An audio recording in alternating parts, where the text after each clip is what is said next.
Hello students, நம்ம இன்னைக்கு இந்த வீடியோவில் என்ன பார்க்க போகிறோம்னா சாப்டர் 6ல் உள்ள மிஸ்லேனியஸ் எக்ஸசைஸில் கொஸ்டின் நம்பர் 15 பார்க்க போகிறோம். ரொம்ப ரொம்ப இம்பார்ட்டன்ட் கொஸ்டின் நம்பர் 15ல் என்ன கொடுத்துருந்தாங்கன்னா, show that height of the cylinder of a greatest volume which can be inscribed in a right circular cone.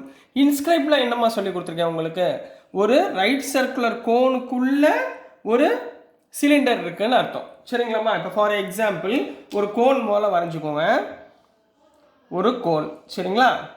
இந்த கோனில் இதுக்குள்ளே ஒரு சிலிண்டர் இருக்குமா, சரிங்களா? இதுக்குள்ளே ஒரு சிலிண்டர் இருக்குது, சரிங்களா? சிலிண்டர் இந்த சைஸ் போட்டுக்கிறேன். இதுக்குள்ளே ஒரு சிலிண்டர் இருக்குன்னு வச்சுக்கோங்க, ஞாபகத்தில் வச்சுக்கோங்க. இது இன்ஸ்கிரைப் மீன்ஸ் உள்ளே மாட்டிகிட்டு இருக்குன்னு அர்த்தம், சரிங்களா? இதோட greatest volume of in which inscribe, இதோடைய சிலிண்டருடைய வால்யூம்மா, சரிங்களா? Of right circular cone of height capital H. அதாவது இதோடைய டோட்டல் ஹைட் இருக்குது பார்த்தீங்களா, இந்த கோனுடைய டோட்டல் ஹைட் இருக்குது பார்த்தீங்களா, இது வரைக்கும் வருதா, இதைத்தான் அவங்க ஸ்மால் ஹெச்னு கொடுத்துருக்காங்க. And semi vertical angle alpha. Seminar என்னமா அர்த்தம், பாதி. அப்போது இந்த கோனுக்குரிய பாதி ஆங்கிள் ஆல்ஃபான்னு அர்த்தம். கிளியரா? இது வரைக்கும் புரிஞ்சுங்களாமா? சரி, அடுத்து is 1/3 that of the cone and the greatest volume of cylinder is 4/27. greatest means நம்ம maximum கண்டுபிடிக்கணும். maximum volume of cylinder. அப்போ volume of cylinder உடைய ஃபார்முலாவை எடுத்துக்கிட்டு அதில் இந்த கிரேட்டஸ்ட் ஹைட்டை வச்சுக்கிட்டு நம்ம வேல்யூ கண்டுபிடிக்க போகிறோம். அந்த வேல்யூ என்னவா இருக்கணும், 4/27 பை h³ tan ஸ்கொயர் ஆல்ஃபான்னு இருக்கணுமா? இது வரைக்கும் உங்களுக்கு புரிஞ்சதுங்களா? சரிங்களா? இப்போ நம்ம என்ன எடுக்க போகிறோம், இப்போது அதாவது இந்த சிலிண்டர், இப்போ இது கோனுடைய ஹைட்டை ஹெச்னு கொடுத்துருக்காங்கம்மா. சிலிண்டரோட ஹைட்டை பற்றி அவங்க பேசவே இல்லை. ஸோ நம்ம என்ன பண்ணுவோம், இந்த சிலிண்டரோட ஹைட்டை நான் கேபிட்டல் ஹெச்னு வச்சுக்கிறேன். இப்போ இங்கே பாருங்களேன், small h and their angle alpha is 1/3 of that cone. அதாவது இந்த சிலிண்டரோட ஹைட் இருக்குது பார்த்தீங்களா, இது எவ்வளோ இருக்குன்னா இந்த பெரிய கோனுடைய 1/3 பை 3ன்னு அர்த்தம். அதாவது H equal to capital H equal to small H by 3ன்னு அர்த்தம். கரெக்டாமா? சரி, இப்போ இந்த கோனுடைய ரேடியஸ் இங்கேருந்து சென்டர் போமா, இதை நம்ம ஆர்ன்னு எடுத்துக்குவோம். ரேடியஸ் என்ன எடுத்துக்குவோம், ஆர். அப்போ இந்த சிலிண்டரோட இந்த ரேடியஸ் இருக்குது பார்த்தீங்களா, இந்த சென்டர் பாயிண்ட்லேருந்து இது வரைக்கும், இதை நான் கேபிட்டல் ஆர்னு எடுத்துக்கிறேன். சரிங்களாம்மா? இது வரைக்கும் புரிஞ்சுங்களா? ஓகேவா? இது இதோட ஹைட்டு, நான் இதை டின்னு எடுத்துக்கிறேன். சரிங்களா? இப்போ நல்லா கவனிங்க, எப்படி எழுத போகிறோம் அப்படின்னா, இதோடைய கிரேட்டஸ்ட் வால்யூம் இதுன்னு ப்ரூஃப் பண்ணணும். ரைட்டுங்களா? ஞாபகத்தில் வச்சுக்கோங்க. Let capital R and capital H என்னென்னு எடுத்துருக்கோம், கேபிட்டல் ஆர்ன்றது இந்த சிலிண்டருடைய ரேடியஸ், கேபிட்டல் ஹெச்ன்றது இந்த சிலிண்டருடைய ஹைட். ரைட்டுங்களா? அப்போ capital R and H are radius and height of cylinder. clear இது முடிஞ்சு. height of cylinder, இது சிலிண்டருக்கு பேசியாச்சு. அடுத்து நம்ம என்ன பேசணும், கோனுக்குரியது பேசணும். சரிங்களா? இப்போ ரேடியஸ் ஆஃப் கோன் என்ன எடுத்திருக்கோம், ரேடியஸ் ஆஃப் கோன் என்னம்மா எடுத்திருக்கோம், radius of cone small r. அதே மாதிரி ஹைட் ஆஃப் கோன் என்னம்மா எடுத்திருக்கோம், ஹைட் ஆஃப் கோன் என்ன எடுத்திருக்கோம், ஸ்மால் ஹெச். இதுதான் டோட்டல் என்ன எடுத்திருக்கோம், ஸ்மால் ஹெச் அப்படின்னு எடுத்திருக்கோம். இப்போ நான் என்ன பண்ண போகிறேன், வால்யூம் ஆஃப் சிலிண்டர் முதல்ல ஃபைண்ட் பண்ண போகிறேன். Height of the cylinder of greatest volume. அப்போ முதல்ல நான் என்ன எடுக்க போகிறேன், volume of cylinder. Volume of சிலிண்டருக்கு நான் ஒரு பேர் கொடுக்கணும். என்ன கொடுத்துக்கிறேன்னா வின்னு கொடுத்துக்கிறேன். வால்யூம் ஆஃப் சிலிண்டர் ஃபார்முலா என்ன, பை ஆர் ஸ்கொயர் ஹெச். ஏன் சார் இங்கே கேபிட்டல் ஆர் கேபிட்டல் ஹெச் போட்டிருக்கேன், ஏன்னா நம்ம எடுத்துக்கிட்டது சிலிண்டர். சிலிண்டருக்குரிய ரேடியஸை நான் கேபிட்டல் ஆர்னு தான் எடுத்துக்கணும், சிலிண்டரோட ஹைட்டை நான் கேபிட்டல் ஹெச்னு எடுத்துக்கணும். கிளியருங்களா? இது வரைக்கும் ஓகேங்களா? இப்போ நல்லா கவனிங்க, நான் இந்த ஏரியாவை நான் பின்னு எடுத்துக்கிறேன். சரிங்களா? இந்த ஆங்கிளுக்கு. ரைட்டுங்களாம்மா? அப்போது இன் ட்ரையாங்கிள் ஏபிடி, இந்த ட்ரையாங்கிள் ஏபி, இந்த ட்ரையாங்கிள்மா, சரிங்களா? ஏபிடி அண்டு ட்ரையாங்கிள், இன்னொரு ட்ரையாங்கிள் எடுக்க போகிறோம். இன்னொன்று இஎஃப், இந்த ட்ரையாங்கிள் எடுத்துக்குவோம். இங்கே ஈன்னு வச்சுக்கோங்க, இஎஃப். சரிங்களா? இந்த இதோட பாயிண்ட் எஃப்னு வச்சுக்கோங்க. ரைட்டுங்களா. இந்த பெரிய ட்ரையாங்கிள் இருக்குது பார்த்தீங்களா, இந்த பெரிய ட்ரையாங்கிள் சரிங்களா. இதை வந்து நான் ட்ரையாங்கிள் ஏஇஎஃப் அப்படின்னு எடுத்துக்கிறேன்.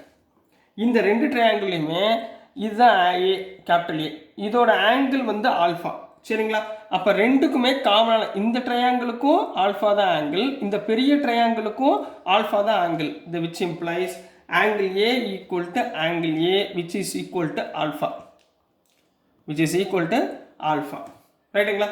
இதில் பியோட ஆங்கிள் இயோட ஆங்கிள் சரிங்களா என்னவா இருக்கும், here angle B equal to angle E equal to எவ்வளோமா இருக்கும், 90 டிகிரியாக இருக்கும். அதாவது இந்த ஆங்கிளும் இந்த ஆங்கிளும் எவ்வளோ இருக்கும், 90 டிகிரின்னு இருக்கும். அப்போ இது ரெண்டுமே இருந்தால் therefore triangle ABD is congruent to triangle AEF போட்டுக்கலாமா. ஏன்னா இந்த ரெண்டு சைடும் ஈக்குவல், ரெண்டு ஆங்கிளும் ஈக்குவலாக இருக்கிறப்ப ரெண்டுமே கான்க்ருவண்ட்டாக இருக்கும். கான்க்ருவண்ட்டாக இருந்தால் என்ன எழுதுவீங்க, அதோடைய ratio AB by AE equal to BD by இஎஃபாக இருக்கும். AB by BAE equal to BD by EF ரைட்டுங்களா. இது ரெண்டுக்கும் ப்ரொபோஷனலாக இருக்கும், அதுதான் இங்கே எழுதியிருக்கேன். இப்போ ஏபி பை ஏஇ ரைட்டுங்களா. ஏபின்ற ஹைட் வந்து என்ன வரும், ஹெச் மைனஸ் ஹெச், அதாவது டோட்டல் ஹெச்லேருந்து இந்த ஹைட்டை கழிச்சிட்டோம்னா இந்த டோட்டல் ஹெச்லேருந்து இவ்வளோதாம்மா ஹைட்டுன்னு வச்சுக்கோங்க, இது கேபிட்டல் ஹெச்னு வச்சுக்கோங்களேன். இதுலேருந்து இது வரைக்கும் இந்த டோட்டல் ஹெச்லேருந்து இந்த ஹெச்சை கழிச்சிட்டோம்னா இந்த லென்த்து கிடச்சிருமா, இதுதானே ஏபியோடைய லென்த்து. ஸோ ஏபியை என்ன பண்ண போகிறேன், கேபிட்டல் ஹெச்சிலேருந்து ஸ்மால் ஹெச்சை கழிக்க போகிறேன். அடுத்து ஏஇமா, ஏஇனா டோட்டல் ஹைட்டு என்ன ஹெச் ஈக்குவல் டு பிடி, பிடின்றது இங்கே இருக்குங்களா ரைட்டுங்களாம்மா. பிடினா என்ன எடுத்திருக்கேன், பிடி சரிங்களா, ஆர்னு எடுத்திருக்கேனா. So capital R divided by EF, EF total, இது இ இது எஃப், இதோடைய ரேடியஸ் என்ன ஸ்மால் ஆர். இது வரைக்கும் புரிஞ்சுங்களாம்மா. இதுலேருந்து கேபிட்டல் ஆர் என்னன்னு கண்டுபிடிச்சிக்கோங்க. கேபிட்டல் ஆர் ஈக்குவல் டு இதை வந்து right hand side left hand side கொண்டு போயிருங்க, r into H minus h whole divided by small h ரைட்டுங்களா. இது வரைக்கும் ஓகேங்களா சரிங்களாம்மா. இப்போ நெக்ஸ்ட் நம்ம என்ன பண்ண போகிறோம்னா ஆர் பை ஹெச், இங்கே என்னம்மா இருக்குது, இங்கே பாருங்கள் ஸ்மால் ஆர் எங்கே இருக்குது பாருங்கள், இதுதான் நம்ம ஸ்மால் ஆர்னு எடுத்துருக்கோமா, இந்த இந்த லென்த்தை ஸ்மால் ஆர்னு எடுத்துருக்கோம் சரிங்களா. ஹைட் வந்து டோட்டல் ஹைட் ரைட்டுங்களா. அப்போது என்ன வந்துடும், பிபிபி டிவைடட் பை ஹெச்ஹெச்பி, இது பெர்பெண்டிகுலர் லைன், இது பேஸ் ரைட்டுங்களா. இது பெர்பெண்டிகுலர் லைன், இது பேஸ். பெர்பெண்டிகுலர் லைனுக்கு ஹெச், இதுக்கு வந்து ஆர்னு எடுத்திருக்கோம். ஸோ நம்ம இங்கே என்ன எழுதலாம், ஆர் ஈக்குவல் டு இந்த ஆர் பை ஹெச்சுக்கு பதிலாக ஹெச் மைனஸ் ஹெச், இந்த ஆர் பை ஹெச்சுக்கு பதிலாக என்ன போடலாம், ஆங்கிளாக எழுதிக்கோங்க tan ஆல்ஃபா, அதாவது perpendicular by base, perpendicular by base into H minus H. கிளியராமா, இது வரைக்கும் புரிஞ்சுங்களா. பெர்பெண்டிகுலர் பை ஹைட்டுக்கு பதிலாக நம்ம என்ன பை பேஸுக்கு பதிலாக நம்ம என்ன போட்டோம், tan ஆல்ஃபா அப்படின்னு சொல்லுவோம். இது பெர்பெண்டிகுலர் லைன் 90 டிகிரி, இது வந்து பேஸ் ரைட்டுங்களா. ஸோ பெர்பெண்டிகுலர் பை பேஸுக்கு நம்ம என்ன போட்டோம், tan ஆல்ஃபா அப்படின்னு போட்டோம். இது வரைக்கும் புரிஞ்சுங்களாமா. ஸோ நெக்ஸ்ட் ஸ்டெப் என்னன்னா, ஸோ நெக்ஸ்ட் நம்ம என்ன பண்ண போகிறோம்னா, இந்த ஏஇஎஃப் இந்த ட்ரையாங்கிள் பார்த்தீங்களா பெரிய ட்ரையாங்கிள், இந்த ட்ரையாங்கிள்லேருந்து என்ன கண்டுபிடிக்க போகிறோம்னா, இன் ட்ரையாங்கிள் ஏஇஎஃப், இன் ட்ரையாங்கிள் ஏஇஎஃப் tan ஆல்ஃபா பாருங்க, tan ஆல்ஃபா ஈக்குவல் டு என்ன சொன்னேன், பெர்பெண்டிகுலர் பை பேஸ்ன்னு சொன்னேன்னா சரிங்களா, விச் இஸ் ஈக்குவல் டு என்ன வரும், EF divided by AE, AE divided by EF ரைட்டுங்களா. அப்போ என்ன வந்துருமா, இஎஃப்னா என்ன, ஆர் டிவைடட் பை ஹெச். இது உங்களுக்கு எக்ஸ்பிளைன் பண்ணுறதுக்காக நான் போன ஸ்டெப்பில் tan ஆல்ஃபான்னு போட்டேன்னா ஆர் ஈக்குவல் டு என்ன எடுத்துருந்தோம், which implies R equal to tan alpha into H minus ஹெச்னு போட்டிருந்தேன்னா இந்த tan ஆல்ஃபா எப்படி வரும்னு நிறைய பேர் குழம்பிருப்பீங்க, அதனால் உங்களுக்கு எக்ஸ்ப்ளனேஷன் கொடுத்துருக்கேன். இந்த இடத்துல ஆர் பை ஹெச்சுக்கு பதிலாக என்ன போட்டுக்கலாம், tan ஆல்ஃபா அப்படின்னு போட்டுக்கலாம். புரிஞ்சுங்களா ஏன் போட்டேன்னு, இப்போ புரிஞ்சுங்களா. சரி ரைட். இப்போ அடுத்துமா we have நம்மக்கிட்ட என்ன இருக்குது, வால்யூம் ஆஃப் சிலிண்டர் இருக்குது. வால்யூம் ஆஃப் சிலிண்டர் என்ன இருக்குது, v equal to pi r square h. இந்த இடத்துல புட் ஆர் ஈக்குவல் டு நம்ம என்ன கண்டுபிடிச்சி வச்சுருக்கோம், tan alpha into H minus ஹெச்னு கண்டுபிடிச்சி வச்சுருக்கோமா. இதை தூக்கி இதில் சப்ஸ்டியூட் பண்ணுங்க. அப்போ என்ன வந்துடும், v equal to pi into h minus h the whole square tan square alpha, ஏன்னா இங்கே r ஸ்கொயர் இருக்கிறதுனால எல்லாத்தையும் ஸ்கொயர் பண்ணணும், இன்ட்டு h. கிளியராகண்ணா? இப்போ ஆர்டராக எழுதிடுங்க. v ஈக்குவல் டு பை, இங்கே tan square alpha into h minus h த whole square into capital H. ரைட்டுங்களா? இப்போ என்ன பண்ண போகிறோம்னா dv பை dh, ஏன்னா ஹைட்டை பொறுத்து சிலிண்டருடைய ஹைட் வந்து h. So differentiating with respect to h. இது கான்ஸ்டன்ட்டுங்களா, இதை அப்படியே வச்சுக்கோங்க. பை tan ஸ்கொயர் ஆல்ஃபாவை அப்படியே வச்சுக்கோங்க. இதை நம்ம டிஃப்ரென்ஷியேட் பண்ணணும். இது u, இது v. ரைட்டுங்களா? அப்போ யூவை வச்சுக்கிட்டு வியை டிஃப்ரென்ஷியேட் பண்ண போகிறோம். அடுத்து வியை வச்சுக்கிட்டு யூவை டிஃப்ரென்ஷியேட் பண்ண போகிறோம். ரைட்டுங்களா? யூவை வச்சுக்கோங்க. H minus H the whole ஸ்கொயரை வச்சுக்கிட்டு ஹெச்சை டிஃப்ரென்ஷியேட் பண்ணால் 1 ப்ளஸ் ஹெச்சை வச்சுக்கிட்டு 2h மைனஸ் ஹெச்சை டிஃப்ரென்ஷியேட் பண்ணால் 2 முன்னாடி வந்துடும். 2 இன்ட்டு ஹெச் மைனஸ் ஹெச், இங்கே ஹெச்சை டிஃப்ரென்ஷியேட் பண்ணால் 0 ஸ்மால் ஹெச்சை, கேபிட்டல் ஹெச்சை டிஃப்ரென்ஷியேட் பண்ணால் 1, அதாவது -1. இது வரைக்கும் கிளியருங்களாமா? புரியுதுங்களா? இப்போ எக்ஸ்பிளைன் பண்ணிடலாங்களா? a minus B whole square போட்டு எக்ஸ்பிளைன் பண்ணுங்க.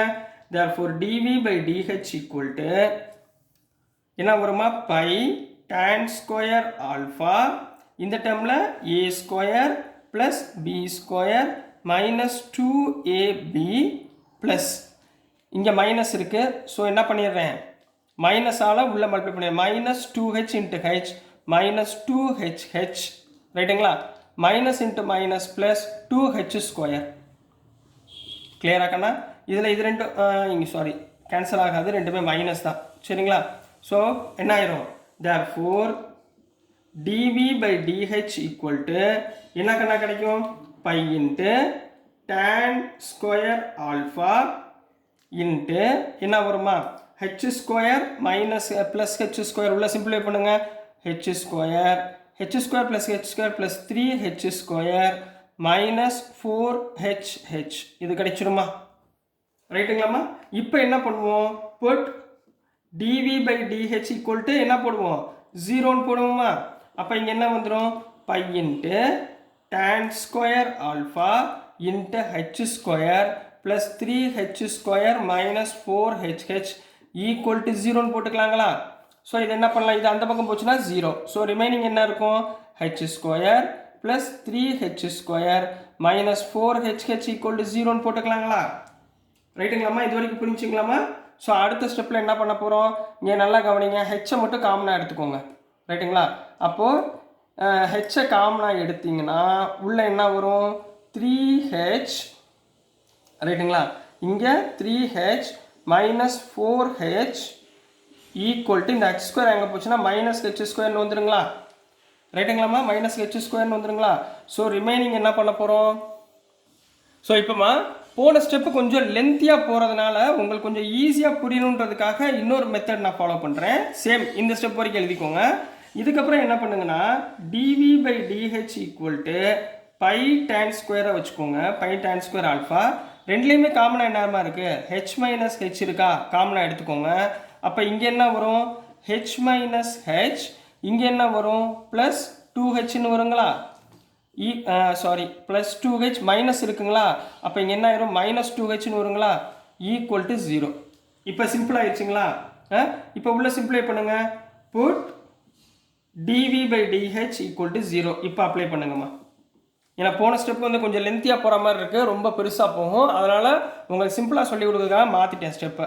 ஸோ இங்கே என்ன வரும், pi tan square alpha h minus H, இங்கே ஹெச்சும் ஹெச்சா மைனஸ் 3h, அப்போ h minus 3h equal to 0ன்னு வருங்களா? ரைட்டுங்களாம்மா? இப்போ இது ரெண்டில் இது எந்த பக்கம் போச்சுன்னா 0. ஸோ எனக்கு ரெண்டு டேர்ம் 0 ஆகும். என்னென்ன, h minus H equal to 0 and h minus 3h equal to 0ன்னு வருங்களா? இந்த ரெண்டு ஸ்டெப்பு வருங்களாமா? அப்போ இங்கே என்ன வந்துடும், h ஈக்குவல் டு ஹெச். இது நியாயமா? Small H equal to capital H கண்டிப்பாக இருக்காது. ஏன்னா கோனுக்குள்ளே தான் சிலிண்டர் இருக்குது. சிலிண்டரோட ஹைட் வந்து கேபிட்டல் ஹெச், கோனுக்குரிய ஹைட் வந்து ஸ்மால் ஹெச். இது ரெண்டுமே என்னவா இருக்காது, ஈக்குவலாக இருக்காது. ஸோ இந்த எலிமெண்ட் இந்த இது பார்த்தீங்களா, இந்த h equal to H, it is not possible. It is not possible. இப்போ அடுத்து இங்கே வாங்க. இந்த இடத்துல h ஈக்குவல் டு 3h. ரைட்டுங்களா? h equal to 3h which implies capital H equal to h by 3. நம்ம இதான ப்ரூஃப் பண்ணவா இருக்கு. அவங்க கொடுத்தது என்ன, ஹைட் வந்து 1/3 இருக்கணும்னு சொல்லியிருந்தாங்களா. எது, சிலிண்டரோட ஹைட் வந்து கோனோட ஹைட்டோடைய 1/3 வந்துருச்சுங்களா. அப்போ நம்ம கண்டுபிடிச்சது கரெக்ட்.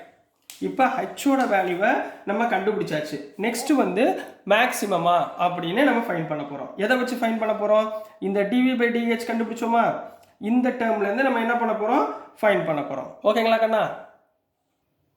ஸோ நெக்ஸ்ட்டுமா நம்ம மேக்ஸிமம் அப்படின்றத ஃபைன் பண்ண போகிறோம். எதை வச்சு ஃபைன் பண்ணுவோம், dv/dh வச்சு ஃபைன் பண்ணுவோம். இதை இன்னொரு வாட்டி டிஃப்ரென்ஷியேட் பண்ணுங்க. d²v/dh² equal to pi into tan square alpha. நல்லா கவனமாக பாருங்கள், இங்கே 2 டேர்ம் இருக்குது சரிங்களா. மொதல் யூவை வச்சுக்கோங்க, h மைனஸ் ஹெச்சை வச்சுக்கிட்டு இதை டிஃப்ரென்ஷியேட் பண்ணால் ஹெச்சை டிஃப்ரென்ஷியேட் பண்ணால் 0, -3 கேபிட்டல் ஹெச்சை டிஃப்ரென்ஷியேட் பண்ணால் -3 ப்ளஸ். இப்போ இந்த டேர்மை வச்சுக்கோங்க, h மைனஸ் 3ஹெச்சை வச்சுக்கிட்டு மைனஸ் கேபிட்டல் ஹெச்சை டிஃப்ரென்ஷியேட் பண்ணால் -1. இது வரைக்கும் கிளியருங்களாமா. இதை உள்ள கொஞ்சம் சிம்பிளிஃபை மட்டும் பண்ணுங்க. Which is equal to pi into tan square alpha.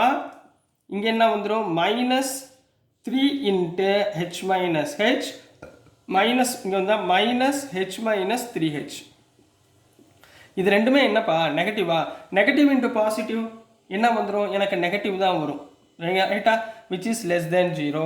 அப்போ d²v/dh² லெஸ் தேன் 0வாக இருந்தால் இந்த சிலிண்டருடைய volume, therefore volume of cylinder, நம்ம என்ன பார்த்துட்டு இருக்கோம், வால்யூம் ஆஃப் சிலிண்டர் இஸ் என்ன சொல்லிடலாம், மேக்ஸிமம் அப்படின்னு சொல்லிடலாம். Is maximum at h equal to h/3. இது ஒன்று முடிஞ்சுமா சரிங்களா. நெக்ஸ்ட் என்ன ப்ரூஃப் பண்ணணும், 4/27 அப்படின்னு ஒரு டேர்ம் இருக்கா, அதை ப்ரூஃப் பண்ணணுமா. ஸோ நெக்ஸ்ட் நம்ம அந்த டேர்மை ப்ரூஃப் பண்ணலாம். ஸோ நெக்ஸ்ட்டுமா நம்ம கையில் என்ன இருக்குது, capital B equal to πr²h இருக்குமா. இதில் h² வேல்யூ போட்டுடலாங்களா. அப்போ V equal to pi into r² மேலே என்ன பண்ணுவீங்க, h minus H the whole square ரைட்டுங்களா. அப்புறம் ஹெச்சுக்கு மேலே என்ன பண்ணுவீங்க, இன்ட்டு டேன் ஸ்கொயர் ஆல்ஃபா சரிங்களா. இதுதான் r² வேல்யூ. கேபிட்டல் ஹெச்னா என்ன கண்டுபிடிச்சோம், h/3 கண்டுபிடிச்சோமா. இதை அப்ளை பண்ணிடுங்க ரைட்டுங்களா. இதை வந்து ஹெச்சுக்கு பதிலாக என்ன போடுவீங்க, v equal to pi into H minus h/3 the whole square into tan square alpha into h/3 போட்டுக்கலாங்களா. கரெக்டுங்களாமா. இதை எல்சிஎம் எடுங்க, v equal to pi into 3h minus H என்ன ஆயிரும், 2h/3 the whole square into tan square alpha into h/3. Clear ஆகண்ணா, இது வரைக்கும் புரிஞ்சுங்களா. இந்த ஹோல் ஸ்கொயர் பண்ணுங்க, v equal to pi into 2 ஸ்கொயர்னா 4h² divided by 3 3s are 9ங்களா, 9 இன்ட்டு இந்த பக்கம் என்ன இருக்குது, h/3 into tan alpha, tan square alpha. கரெக்டுங்களாமா. இப்போ 4 உள்ள மல்டிப்ளை பண்ணுங்க, v equal to 9 3s are 27 h² into h3. அப்போ என்ன வந்துடும், 4/27. இங்கே என்ன இருக்குது, பை இருக்கா, pi h³ into tan square alpha அப்படின்னு கம்ப்ளீட் பண்ண போகிறீங்க. So this is the answer for question number 15 கண்ணா. ஸோ இது கொஞ்சம் லென்த்தியான கொஸ்டின் தான், கஷ்டம்தான். பட் 1க்கு 2 வாட்டி நீங்கள் திரும்ப திரும்ப பார்த்தீங்கன்னா உங்களுக்கு ஆட்டோமேட்டிக்காக உங்களுக்கு இந்த கொஸ்டின் என்ன பண்ணியிருக்கோன்றது ஈஸியாக புரியும். ஸோ தயவுசெய்து இந்த கொஸ்டினை ஒமிட் பண்ணிடாதீங்க, ரொம்ப ரொம்ப இம்பார்ட்டன்ட் கொஸ்டின், நல்லா படிங்க. ஸோ டியர் ஸ்டூடெண்ட்ஸ், நான் அனுப்புகிற வீடியோஸ் உங்களுக்கு புரிஞ்சதுன்னா பிடிச்சதுன்னா மறந்துடாமல் லைக் பண்ணுங்கள், ஷேர் பண்ணுங்கள், மறக்காமல் சப்ஸ்கிரைப் பண்ணி சப்போர்ட் பண்ணுங்கள் ஸ்டூடெண்ட்ஸ். தேங்க்யூ.